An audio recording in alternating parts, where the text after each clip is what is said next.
Bonjour et bienvenue à Toulouse. Je suis Romain Lombard, ingénieur travaux chez Etendex. Je vous accueille aujourd'hui sur le chantier de la rénovation d'une piscine semi-olympique, où Etendex met en œuvre une nouvelle étanchéité dans le bassin sportif. Sur ce type d'ouvrage, les contraintes sont multiples. Ce sont donc des équipes expertes formées aux problématiques des piscines qui interviennent pour réaliser le chantier. En effet, une fois le bassin rempli, l'eau va exercer une forte pression sur les parois et les conditions d'environnement vont mettre les matériaux à rude épreuve. Avec une immersion totale en eau chlorée, une exposition aux UV et un entretien quotidien à la fois chimique et mécanique. Le procédé retenu est constitué d'une étanchéité composite stratifiée avec une finition polyéthylène.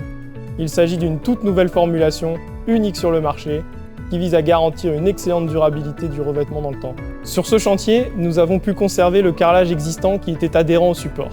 Après une préparation minutieuse et l'application d'un primaire, nous passons à l'étanchéité en appliquant des fibres de verre imprégnées de résine époxy qui assurent à l'étanchéité une robustesse et une flexibilité adaptées aux contraintes de déformation de l'ouvrage. La finition antidérapante, cruciale pour les abords du bassin, est réalisée avec une couche de résine enrichie en silice, ce qui procure une surface uniforme et sécurisée.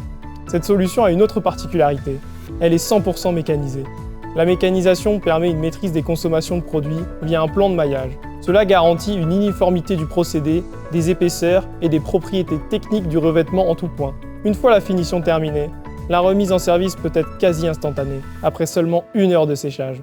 Nous tenons à remercier notre client pour la confiance sur cette opération qui reflète l'engagement d'Etendex pour la sécurité et la durabilité des ouvrages aquatiques.